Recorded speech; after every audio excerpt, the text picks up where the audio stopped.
Hey folks, and welcome to CarStarz' 10 Cool Facts About Brian's 94 MK4 Toyota Supra in the 2001 film The Fast and the Furious in celebration of the recent 25th anniversary of the series. Fact number 1. There were reportedly 8 different, from 1993 to 1994, MK4 Toyota Supras built to portray Brian O'Connor's car, giving the crew enough vehicles for beauty shots, actor driving scenes, camera cars, and heavy stunt work. The original design for the customized Supra was Craig Lieberman's personal 94 Supra Turbo. Lieberman was already part of Southern California's import scene at the time and served as a technical advisor on the film, so his car became the practical reference for Brian's finished Supra. Universal borrowed it to be used as the primary Hero 1 car and used its appearance as the customization template for the other several film Supras builds to be based on. To keep filming moving without constantly risking Lieberman's car, the crew purchased a less expensive used Supra and prepared it as Hero 2. That backup could handle camera-ready work whenever the lead vehicle was unavailable or unnecessary for a particular shot. Other cars were assigned mainly to stunt duty, creating a system in which each Supra had a defined production role instead of interchangeable across the board. This allowed the first and second units to capture dialogue, exterior driving footage, inserts, and action setups on the same schedule. Verified production vehicles include both early model 93 and 94 MK4 Supras, rather than purchasing new MK4s to keep production costs down, as maintaining the on-screen appearance was more important than using one exact MK4 Supra model year throughout. One documented 94 car carried the Stunt 1 designation. A separate 93 Stunt Supra appeared repeatedly across the movie, including the final race and the railroad crossing jump. Records show how the filmmakers distributed cars' film work among several doubles instead of risking a single or even just a pair of cars. Fact number 2. One thing you may be wondering is, were the Supras used in the film actually high-powered output modified engines? Well, yes and no is the best way to answer that actually. One of the 93 stunt cars ran Toyota's stock non-turbo 2JZ-GE, a 3-liter straight-six, factory rated at 220 net horsepower. The better-equipped 94 Stunt 1 car ran the original twin-turbo 2JZ-GTE, which carried a 320 net horsepower rating in American market Supras. That is, neither car required extra output for its particularly assigned work. By leaving several duplicates close to showroom specification, the crew gained low-cost, reliable machines that could idle, accelerate, stop, and reset without the temperament of a highly tuned build. However, Craig Lieberman's 94 Supra Turbo, aka Hero 1, was the exception. That particular Supra was the full-detail high-grade Hero car running genuine aftermarket equipment, while the cheaper doubles did not share those expensive upgrades. His own 2JZ-GTE swapped the stock twin turbos for a single Turbonetics T66, supported by 650 injectors, custom manifolds, a ported and polished cylinder head, extensive Greddy internal components, and wet nitrous injection. The combination was reported at roughly 550 horsepower in its regular configuration and nearly 670 horsepower with nitrous during its documented dyno run. That one, at least, was indeed a high-performance machine rather than movie decoration. Transmission option-wise, the 8 Supras were not all the same here either. Lieberman's Hero 1 retained Toyota's 6-speed manual. The Hero 2 car ran a stock automatic transmission. The Stunt 1 car also ran the 4-speed automatic, while the verified 93 Stunt Supra carried a 5-speed manual. Lieberman explained that production generally preferred automatics for stunt drivers because they simplified repeated driving assignments more consistently, but the manual stunt car confirms that preference was never absolute across production. Fact number 3. Toyota introduced the 4th generation Supra for the 1993 model year with a completely new shape, a shorter wheelbase, and a far more aggressive personality than its predecessor. Known internally as the A80, it used a front-engine, rear-wheel drive layout wrapped in a rounded hatchback body that looked equally at home on a highway or a race circuit. Buyers could choose between a fixed roof and a removable sport roof panel, while available equipment included leather seating, a rear spoiler, premium audio, anti-lock brakes, and traction control on certain versions. The cabin style was built around the driver in an arch-like fashion, with the dashboard curving inward like a cockpit and every major control positioned within easy reach. The MK4 was sold in naturally aspirated and turbocharged forms, giving Toyota a way to reach both everyday buyers and those customers preferring some high-performance pep. The turbo model was equipped with stronger brakes, larger wheels, upgraded suspension components, and other hardware designed for better handling performance driving. Owners favoring further performance modifications discovered that the platform could accept major increases in power without damaging stock components, turning it into one of the most adaptable and sought-after Japanese performance cars of its era. The Supra's reputation continued growing long after production ended in 2002. Its combination of rarity, durability, tuning potential, and unmistakable styling pushed clean examples from used car bargains into prized collector vehicles. Turbo models with 6-speed manual transmissions became especially desirable, while original paint, factory interiors, complete service histories, and unmodified engines began commanding serious attention. The car also became a permanent fixture in drag racing, street car culture, video games, magazines, and films, introducing the Supra to audiences far beyond traditional Toyota fans and becoming an icon in its own right. Fact number 4. Looking into the actual mods made to the cars, Brian's Supra was truly a rolling parts catalog of the era, wearing a complete Bomex exterior package, combining its 2-light front bumper with matching side skirts and rear undercovers. A Toyota Racing Development composite hood replaced the factory piece, while an APR aluminum biplane wing created the towering rear profile. Daz Motorsport and Racing Heart supplied the 19-inch M5 tuner wheels wrapped in Yokohama AVSS-1 tires. Roadboy RB345 driving lights filled the front openings, and updated Supra headlights and turn signals sharpened the nose. Quigley's painted the body Lamborghini Diablo Candy Pearl Orange. Troy Lee designed the Nuclear Gladiator side graphics, which Modern Image produced and applied. High-intensity discharge headlights and neon lighting added the final nighttime effects, although we didn't really get to see those in use on screen since all of the Supra scenes were daytime shots. Inside, Stitchcraft covered the cabin in Viper blue suede with contrasting black leather, replacing the Supra's restrained factory appearance with something more impressive for close-up camera shots. Lightweight Sparco Pista racing seats received matching custom fabric and harness openings, accompanied by Sparco safety harnesses and a Sparco steering wheel. Trim Master supplied the carbon fiber dashboard trim, while MFS fabricated the roll cage. The driver faced Greddy boost, exhaust temperature, oil pressure, and water temperature gauges, along with an odometer, 5-inch tachometer, and warning lights for the nitrous system and low oil pressure. A G-Tech Pro accelerometer provided additional performance data, turning the cockpit into a showcase of early 2000s tuner equipment. The rear compartment carried an elaborate multimedia installation created by Audio Options. Clarion supplied an in-dash television and compact disc controller, a second screen inside the passenger airbag location, a third monitor in the cargo area, a digital sound processor, a disc changer, and component speakers. Image Dynamics added another speaker set and two 12-inch subwoofers, powered by two-phase audio TD1500 amplifiers and a TD475 amplifier. Fact number 5. Although the completed orange Supras were matched closely enough that the film avoids any major glaring differences across the 8 cars, there were a few sneaky tattletale details that can be spotted on screen, revealing the fact that multiple cars were used to fill the role. One of which is the car's glasswork. Lieberman's finished Hero 1 car had a fully presented custom cabin with a normal level of window tint, allowing visibility through, while some cheaper built faster scene cars frequently wore much darker window tint, deliberately used to try to conceal incomplete interiors, missing electronics, hardware, and other shortcuts.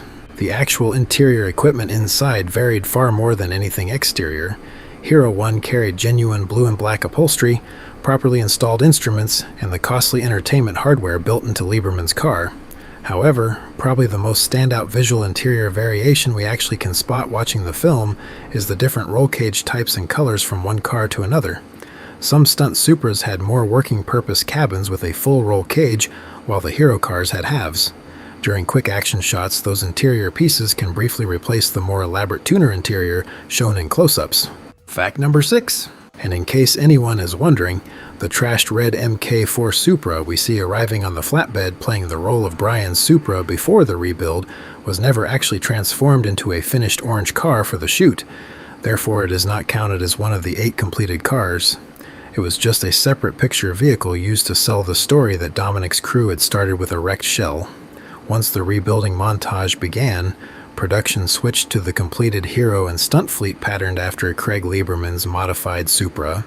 The red Supra's only very brief job ended after the early workshop scenes, so none of the documented orange survivors has been connected to that wreck. A couple stunt cars had significant chassis reinforcements and suspension upgrades to handle the highest impact stunt work for the film, including the 93 stunt car used in the final race against Dom's Charger railroad crossing jump, and the 94 Stunt 1 car used for the hill jumps during the motorcycle chase scene were prepared with heavy-duty suspension, a roll cage, competition seats, a jazz fuel cell, and other structural enhancements.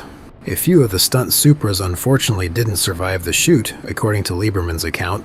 Some of the stunt duplicates were completely totaled and written off during production, although no surviving public record identifies the specific individual cars or explains exactly how many perished, or how each one was actually destroyed specifically during stunt work errors. Those purpose-built doubles absorbed the highest impact stunt driving, but still had limits and could only take so much abuse, of course. Fact number 7. So, were any of the original 8 Supras from the original film reused in later productions, you ask? Indeed, at least one of them that I can confirm for sure anyway, with its most famous appearance being in the second film. Universal Studios retained the 94 Supra known during the first production as Stunt 1 and brought it to Eddie Paul's Shark Shop for a complete visual transformation to repurpose it for the Too Fast, Too Furious film. The orange paint, nuclear gladiator graphics, Bomex pieces, and APR wing were replaced by gold paint, a Versus wide body kit, Oz Superleggera wheels, and a hood featuring a clear Lexan panel. The former orange double emerged as Slapjack Supra with Michael Ealy behind the wheel. Its paperwork and vehicle identification number confirmed that both screen identities belonged to the same chassis. There were, of course, several other Supra doubles built for the second film as well, but the converted Stunt 1 original Supra redress for the second film was specifically used for the close-up interior and exterior shots during the opening of the Miami race, lining up against Brian's Nissan Skyline, Suki's Honda S2000, and Orange Julius's Mazda RX-7. Beneath its radically different appearance, the car still retained its factory twin-turbo engine and auto transmission. Viewers were briefly watching a genuine survivor from the original film production in disguise, playing an entirely new character without even knowing that it was actually originally a former Brian Supra. After completing its work as Slapjack's car in the second film, the exact former Stunt 1 Supra later returned to the screen one more time in the 2006 comedy film, Grandma's Boy. It was still recognizable in the gold configuration created for its second major role, giving this original 2001 film stunt car a third confirmed production credit. However, no reliable vehicle record connects that specific original film Supra to the second film Supras, cameoed in other productions such as the related video short entitled The Turbocharged Prelude to Too Fast, Too Furious, or the gold Supra parked in the 2005 NCIS episode entitled Bikini Wax, or the car scene in the 2005 action film Today You Die. Those 3 appearances weren't the particular Stunt 1 Supra from the original film, although those cameos certainly could have been some of the other several screen-used Supras from the second Fast film. Fact number 8. Some of the original film Supras have since found themselves crossing the block at high-profile auctions. The first major public sale of one came at Meekham's Indianapolis auction in May 2015. Lot S157 was a genuine 93 Stunt Supra from the 2001 production, supported by its VIN number, movie car paperwork, and the Redline Productions key list. Bidding finished at $185,000 before auction fees, with the final total reaching roughly $200,000. That was extraordinary money for a movie stunt vehicle, proving collectors valued its documented screen history far beyond the price of any ordinary MK4. The sale created an early public benchmark for an authenticated orange Supra from the original film. The original film Stunt 1 Supra followed a far more dramatic value curve. It sold at an Auburn auction in 2006 initially for $43,200. When it appeared at a Branson sale in 2014, bidding stopped at $41,000 without meeting the reserve. When the Stunt 1 Supra returned to a higher profile auction, it carried extensive production records, a certificate of authenticity, and confirmation that Paul Walker had driven it during filming. Its connection to one of cinema's most recognizable tuner cars was finally reflected in the bidding. That return came at Barrett-Jackson's Las Vegas auction in June 2021, where Stunt 1 crossed the block as Lot 744. The winning bid reached $500,000, and the buyer's commission raised the final sale price to a whopping $550,000. The catalog documented its use for exterior footage, its factory twin-turbo engine, and its 4-speed automatic transmission. It had also been restored to Brian's orange appearance from the former gold makeover before the sale. The result surpassed the 2015 Stunt Supra by hundreds of thousands of dollars and established the highest confirmed public auction price for any screen-used Supra from the original 2001 film. Fact number 9.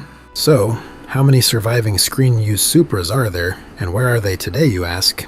Well, Craig Lieberman's highly modified Hero 1 Supra now belongs to a private collector in the Netherlands. Its owner keeps a low public profile, but the car still leaves the collection for occasional appearances at European automotive shows. Crucially, it remains in the orange movie configuration exactly as it was first seen on screen. This is the most important surviving example because it was the real custom Supra used as the visual and mechanical foundation for Brian's completed car. Its precise storage location and the collector's identity remain confidential, protecting it from unwanted attention, and who could blame him? We can only imagine how much that car must be worth now. A second survivor is currently far easier for fans to see. The '93 Supra, officially identified as the Stunt 3 car, is currently on display at the Peterson Automotive Museum in Los Angeles as part of its 25th anniversary Fast and Furious exhibition. The exhibit opened in March 2026 and is scheduled to remain available through April 4th, 2027. This car belongs to a private collection rather than the museum itself, but its temporary placement gives visitors a rare close look at an authentic orange Supra used during the original production. Peterson also identifies it as a car driven by Paul Walker, adding a directly documented performer connection to its surviving history. As for those two high-profile auction Stunt Supras, they have returned to private ownership. Stunt 1, the $500,000 '94 turbo engine automatic that sold in 2021, belongs to an unidentified collector and its permanent location has not been disclosed. The '93 Stunt car that sold in 2015 is also privately held, with no verified current address or public exhibition schedule. Oddly, the Hero 2 car has since disappeared from the documented trail entirely, and the surviving locations of the remaining duplicates have never been individually published. Multiple original cars therefore still exist, but only Hero 1 in the Netherlands and Stunt 3 at the Peterson have occasional public showings as of present. Fact number 10.